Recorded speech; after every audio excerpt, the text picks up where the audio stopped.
Bulletin के आगाज में बात करते हैं खैबर पख्तूनख्वा में सरकारी हेलीकॉप्टर के इस्तेमाल की। सूबाई हुकूमत ने सरकारी हेलीकॉप्टर के इस्तेमाल को दुरुस्त करार देने की कोशिश की। तरमीमी बिल गवर्नर के पास भेजा गया। गवर्नर खैबर पख्तूनख्वा हाजी गुलाम अली ने सरकारी हेलीकॉप्टर के इस्तेमाल का बिल नोट लिखकर वापस सूबाई हुकूमत को भेज दिया। नोट में सूरह निसा की आयत का हवाला भी दिया गया है। कुरानी आयत में अदल इंसाफ और सच्ची गवाही की तलकीन है। मजीद तफसीलात जानते हैं समा के नुमाइंदे अब्दुल रहमान खान से। जी अपडेट कीजिए।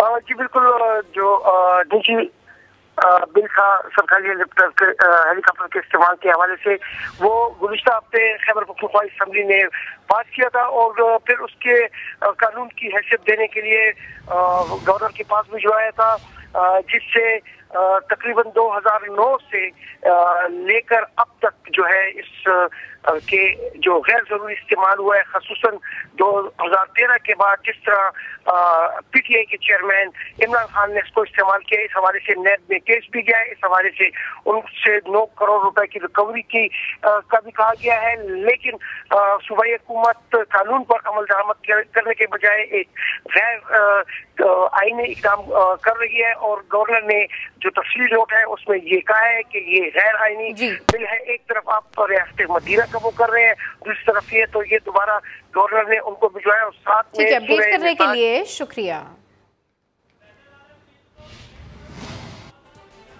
इलेक्शन कमीशन ने इस्लामाबाद के बल्दियाती इंतखाबात से मुतालिक केस का फैसला महफूज कर लिया। 1 घंटे बाद सुनाया जाएगा। इस हवाले से मजीद तफसीलात जानते इस्लामाबाद के नुमाइंदे खुसूसी जुल्करनैन इकबाल से। जुल्करनैन इकबाल, बताइए क्या समाअत हुई? देखिए, इलेक्शन कमीशन में आज समाअत हुई बल्दियाती इंतखाबात से मुतालिक, जिसमें अटॉर्नी जनरल ऑफ पाकिस्तान और एडवोकेट जनरल इस्लामाबाद ने वफाकी हुकूमत की नुमाइंदगी करते हुए ये मौक़िफ़ अपनाया कि जो यूनियन काउंसिल की तादाद 101 से 125 करने का नोटिफिकेशन है उसको किसी भी फोरम पर चैलेंज नहीं किया गया और हाई कोर्ट ने जो ऑब्जर्वेशन दी हैं इलेक्शन कमीशन उसका भी पाबंद है। इसलिए इलेक्शन कमीशन जो का फैसला जो इस्लामाबाद हाई कोर्ट कलअदम करार दे चुकी है, उस कलअदम करार दिए गए फैसले की बुनियाद पर इंतखाबात किसी सूरत नहीं हो सकते। दूसरी जानिब जो तहरीक इंसाफ और जमात इस्लामी के वकला हैं, उनका ये मौक़िफ़ था कि इलेक्शन कमीशन ने सिर्फ इस बुनियाद पर फैसला इलेक्शन कमीशन का कलअदम करार दिया हाई कोर्ट ने कि उसने फ्री कैन का सुना नहीं किया था। अब इलेक्शन कमीशन ने फ्री कैन को सुन लिया है और पोलिंग से 3 दिन पहले सिर्फ कानून तब्दील होने की बुनियाद पर इंतखाबात मुल्क में नहीं हो सकते, क्योंकि अभी तक सदर ने कानून के ऊपर दस्तखत भी नहीं किए। तफसील के लिए शुक्रिया जुल्करनैन इकबाल। अब बात करते हैं लाहौर हाई कोर्ट के बड़े फैसलों और अहम रिमार्क्स की। थिएटर्स रात देर तक चलने से लोग लेट ऑफिस आते हैं। स्मोक को ख़त्म करना है तो लाइफ स्टाइल को बदलना होगा। सारे शहर को जल्दी सोना होगा। लाहौर हाई कोर्ट ने स्मोक की रोकथाम के लिए बड़े इकदाम उठा लिए। अदालत ने थिएटर्स रात 9:30 बजे से 11 साढ़े 11 बजे तक बंद करने का हुक्म दे दिया और साफ साफ कह दिया कि इससे मुतालिक मजीद बात नहीं होगी। लाहौर हाई कोर्ट ने स्कूल्स और कॉलेजेस को मजीद 1 हफ्ते के लिए बंद करने का हुक्म दिया। कहा गया कि अदालत ये सब कुछ लोगों के लिए कर रही है। अदालत ने DG PDMA को आइंदा समाअत पर ज़ाती हैसियत में तलब कर लिया। हिदायत की गई कि PDMA कैमरों के जरिए स्मोक मॉनिटरिंग करे। जस्टिस शाहिद करीम ने रिमार्क्स किए कि स्मोक पर काबू पाना हुकूमत की जिम्मेदारी है। केस की मजीद समाअत 30 दिसंबर तक मुलतवी कर दी गई है। और अब अगर लाहौर की ताज़ा सूरत हाल के बारे में बात करें तो स्मोक ने लाहौरियों को जकड़ लिया है। लाहौर आज भी दुनिया का दूसरा आलूदा तरीन शहर रहा है। एयरपोर्ट पर फ्लाइट ऑपरेशन भी मुतासिर रहा है, जबकि ट्रेनों का शेड्यूल भी दरहम बरहम हो गया है। मोटरवेज के कई सेक्शंस भी ट्रैफिक के लिए बंद रहे हैं। मुल्क के कई शहरों में शदीद सर्दी की लहर बरकरार है। बाबूसर टॉप, नागा पर्वत समेत पहाड़ों पर बर्फबारी से ठंड में इजाफा हो गया।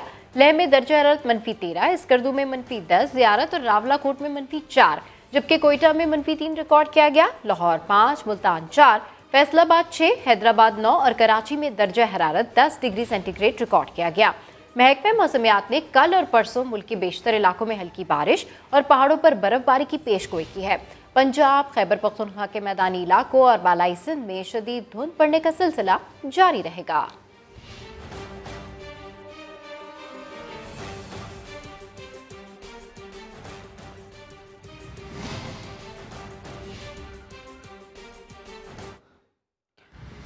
आगे बढ़ते हुए ये बताएं कि कराची टेस्ट का दूसरा रोज पाकिस्तान की न्यूजीलैंड के खिलाफ बैटिंग जारी है। खाने के वक्फे तक पाकिस्तान ने 8 विकेटों पर 377 रन बना लिए। दूसरे रोज का खेल का आगाज हुआ तो कप्तान बाबर आजम अपने स्कोर में इजाफा किए बगैर 161 रन बनाकर आउट हो गए। बाबर को न्यूजीलैंड के कप्तान टिम साउथी ने आउट किया। सलमान आगा और नुमान अली ने मोहतात बैटिंग करते हुए स्कोर को आगे बढ़ाया। नुमान अली 7, मोहम्मद वसीम जूनियर 2 रन्स बनाकर आउट हुए। सलमान आगा ने एक एंड संभालते हुए करियर की चौथी निस्फ सेंचुरी स्कोर की। खाने के वक्फे तक पाकिस्तान ने 8 विकेटों पर 377 रन्स बना लिए हैं। सलमान आगा 54 और मीर हमजा 0 पर नॉट आउट हैं। नेपरा ने फिर बिजली गिरा दी। मुल्क भर के सार्फिन के लिए बिजली महंगी लेकिन कराची वालों के लिए सस्ती। नेपरा ने 1 माह के लिए बिजली 18 पैसे फी यूनिट महंगी करने की दरखास्त मंजूर कर ली। के इलेक्ट्रिक के लिए बिजली 7 रुपये 43 पैसे फी यूनिट सस्ती कर दी। नेपरा ने समाअत के बाद कमी की मंजूरी दी। तफसीली फैसला बाद में जारी होगा। चेयरमैन नेपरा का कहना है कि अगर विफाक के इलेक्ट्रिक को बिजली ना दे तो वो पिस जाएंगे। बेनज़ीर भुट्टो ने हमें सिखाया कि अवाम की खिदमत करनी है। वज़ीर ख़ारजा बिलावल भुट्टो ने वालदा की 15वीं बरसी पर वीडियो बयान में कहा, आज तकरीर में शहीद बेनज़ीर भुट्टो को याद करेंगे। ख़ारजा, मईशत और दहशतगर्दी से मुतालिक भी बात करूँगा। शहीद मोहतरमा बेनज़ीर भुट्टो की 15 यौम शहादत मनाएंगे और मैं करी खुदा बख्श में तकरीर करूँगा जहाँ मैं शहीद मोहतरमा बेनज़ीर भुट्टो को भी याद करूँगा और जो वक्त के मसाइल ने ख़ारजा सतह पे, मुआशी सतह पे, दहशतगर्दी के हवाले से उन पे मैं बात करूँगा। तो मैं आप सबको दावत देता हूँ कि आए, गरी खुदा बख्श आए और शहीद मोहतरमा बेनज़ीर भुट्टो को 15 यौम शहादत में खराज तहसीन पेश करें। साबिक सदर आसिफ अली जरदारी का कहना है कि सियासत में मोहतरमा बेनज़ीर भुट्टो शहीद के मिशन को आगे बढ़ाया जाएगा। बीबी शहीद की 15वीं बरसी पर अपने बयान में उनका कहना था कि मोहतरमा ने आइन और जमहूरियत की खातिर बेपनाह कुर्बानियाँ दी। उन्होंने मुश्किलात के बावजूद जमहूरियत के लिए मज़ाहमत जारी रखी। बेनज़ीर भुट्टो बहादुरी, सब्र और बर्दाश्त की अलामत थी। उनका फ़लसफ़ा आज भी रहनुमाई करता है। वज़ीर आज़म शहबाज शरीफ ने मोहतरमा बेनज़ीर भुट्टो की बरसी पर उन्हें खिराज अक़ीदत पेश किया है। अपने बयान में शहबाज शरीफ का कहना था कि मोहतरमा बेनज़ीर भुट्टो जमहूरी और सियासी जद्दोजहद की रोशन अलामत है। उन्होंने अवाम के हुकूक की जद्दोजहद में जामे शहादत नोश किया। इस्लामी दुनिया की पहली खातून वज़ीर आज़म की तमाम उम्र जहद मुसलसल की वलवला अंगेज़ दास्तान है। नवाज शरीफ और बेनज़ीर भुट्टो ने मुल्क और अवाम को मिसाक जमहूरियत का तारीखी तोहफा दिया। आइन की सरबुलंदी और आमरीत के खिलाफ उनकी तहरीक तारीख का सुनहरा बाब है। मोहतरमा बेनज़ीर भुट्टो की 15वीं बरसी गड़ी खुदा बख्श के अहाते में स्टेज तैयार कर लिया गया है। मजीद क्या तैयारियां की गई हैं, बात करेंगे। मुदस्सिर नज़ीर वहीं पर मौजूद हैं। मुदस्सिर, आगाह कीजिए इस हवाले से। बिल्कुल, गड़ी खुदा बख्श के मज़ार के अहाते में एक खूबसूरत स्टेज सजा दिया गया है। इस स्टेज पर आज पाकिस्तान पीपल्स पार्टी की आला क़यादत अपने जालों के साथ खिताब करेगी। मुकामी रिपोर्टर हैं हमारे साथ, सूर अब्रो, हम उनसे बात करेंगे। मुल्क के मुख्तलिफ इलाकों से काफ़िले जो हैं वो शहीद बेनज़ीर भुट्टो को खराज अक़ीदत पेश करने के लिए यहाँ पहुँचते हैं। यहाँ पे जो स्टेज कायम किया गया है ये परमानेंट यहाँ का स्टेज है गड़ी खुदा बख्श भुट्टो का मज़ार के अहाते में। तकरीबन ये 100 फुट जो इसकी लंबाई है और 20 फुट तक इसकी ऊँचाई है और यहाँ पर जो बड़ी स्क्रीन है तकरीबन 50 फुट की वो नस्ब कर दी गई है। जो जलसा गाह से खिताब करेंगे वो पीपल्स पार्टी के चेयरमैन वज़ीर ख़ारजा बिलावल भुट्टो जरदारी जो हैं वो खिताब करेंगे और उसके अलावा को चेयरमैन आसिफ अली जरदारी का भी आज दोपहर को आना मुतवक्किल है। सिक्योरिटी के हवाले से अगर बात की जाए तो सिक्योरिटी तकरीबन 200 के करीब जो स्टेज के चारों तरफ जो है अहलकार वो जो SSU के होते हैं, स्पेशल कमांडोज होते हैं, वो तैनात कर दिए जाते हैं। ख़वातीन के लिए अलग से गैलरी होती है लेकिन ख़वातीन का तादाद बड़ा होता है और मज़ार का जो अहाता है ये बिल्कुल बड़ा है, कुशादा है। तो यहाँ पे दूर दराज से जो बंदे आते हैं वो बिल्कुल फ्री हैंड होकर कहीं भी बैठ के ये जलसा देखते हैं। बहुत शुक्रिया मंसूर। ये तो अहाते की बात थी और स्टेज की बात थी और इस खिताब के बाद CEC का जो इजलास है वो भी मुतवक्का है। मुदस्सिर, अपडेट करने के लिए आपका शुक्रिया। मुस्लिम दुनिया की पहली खातून वज़ीर आज़म बेनज़ीर भुट्टो शहीद की बरसी आज मनाई जा रही है। उनके सियासी करियर पर नजर डालते हैं मुदस्सिर नज़ीर की इस रिपोर्ट में।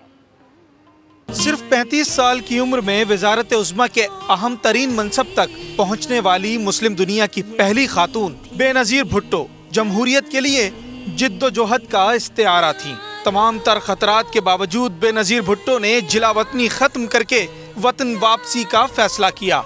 18 अक्टूबर 2007 को सानिया कारसाज के बाद भी बेनज़ीर भुट्टो खतरात को खातिर में न लाई। मौत को इंतहाई करीब से देखने के बावजूद सियासी सरगर्मियां जारी रखी। शहीद बीबी को ये पता था कि कातिल उनको ढूंढ रहे हैं, उनकी जान के पीछे है लेकिन उसके बावजूद भी उन्होंने दिलेरी के साथ न सिर्फ ये कि पाकिस्तान आने का फैसला किया।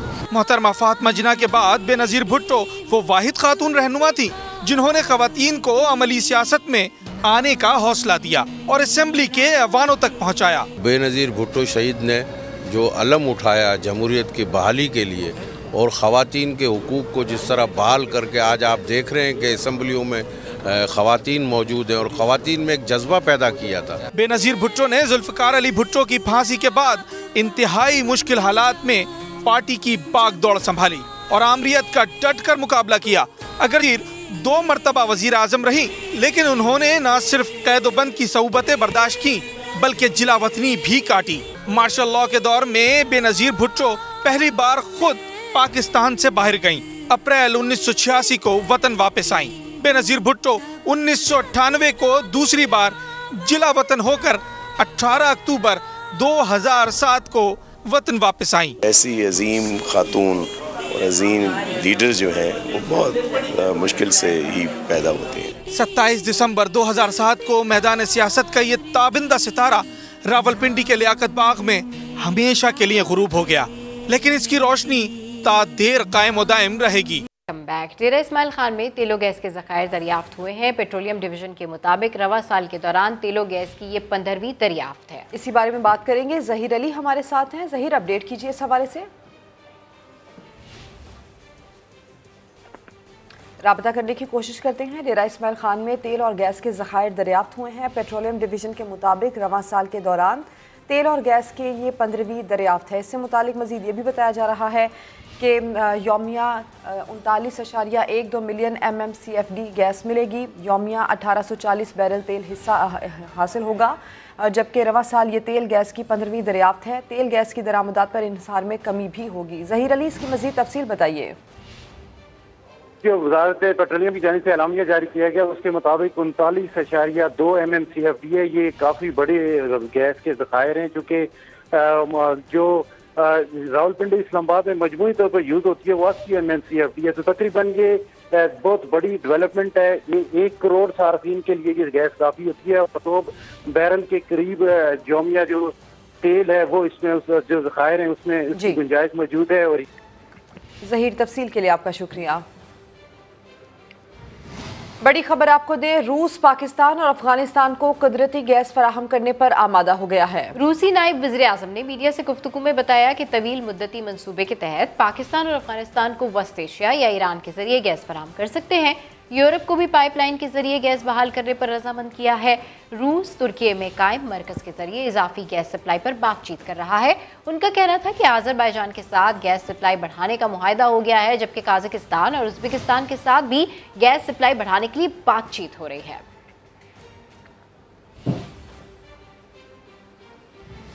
और लाहौर में मौसम सर्द होते ही गैस का बहरान शिद्दत इख्तियार करता जा रहा है। घरेलू सारिफिन को किन किन मुश्किलात का सामना है और सुई नॉर्दर्न हुकाम इस बारे में क्या मौक़िफ़ रखते हैं, ये जानते हैं जहांगीर खान से। जहांगीर, अपडेट कीजिए।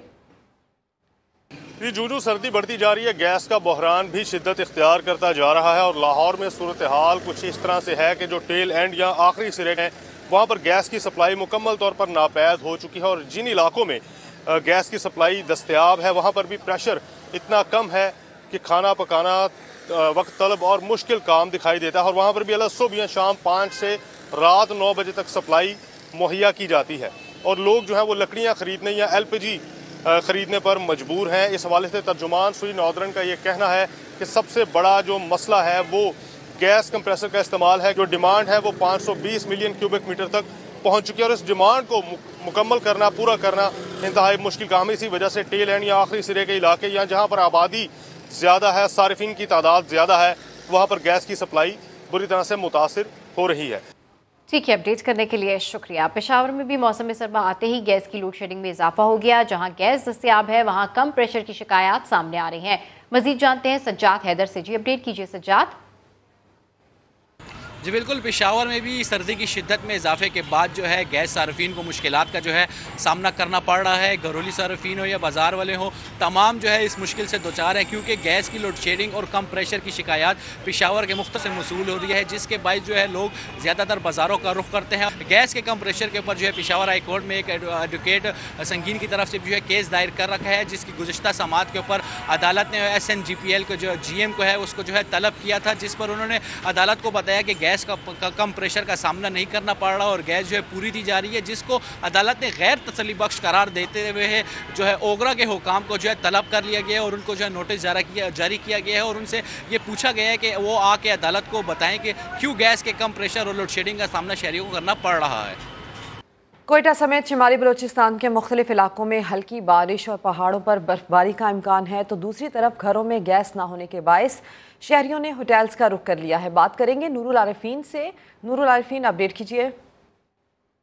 जी, बलूचिस्तान में बदस्तूर सर्दी की शिदत बरकरार है। दर्जा हरारत नुक्ता इंजमात से नीचे गिरा हुआ है। महकमे मौसमियात का कहना है कि वादी ज़ियारत में आज कम से कम दर्जा हरारत -4 सेंटीग्रेड और कोयटा में 6 सेंटीग्रेड रिकॉर्ड किया गया है। मौसम कोयटा में अबर आलूद है, जिसकी वजह से आज मौसम का हाल जानने वालों ने पेश गोई की कि आज दोपहर तक कोयटा में बारिश का इम्कान है। इसके अलावा चमन, जोब, ज़ियारत और दीगर इलाकों में भी बारिश और पहाड़ों पर बर्फबारी का इम्कान है।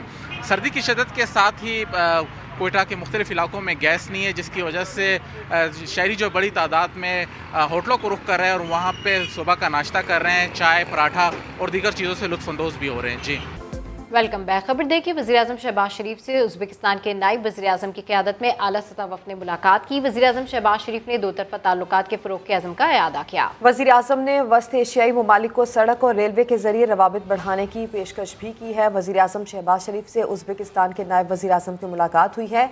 वज़ीर-ए-आज़म शहबाज शरीफ का दो तरफ़ा ताल्लुकात के फ़रोग़ का अज़्म, वज़ीर-ए-आज़म की वस्त एशियाई ममालिक को रवाबित बढ़ाने की पेशकश।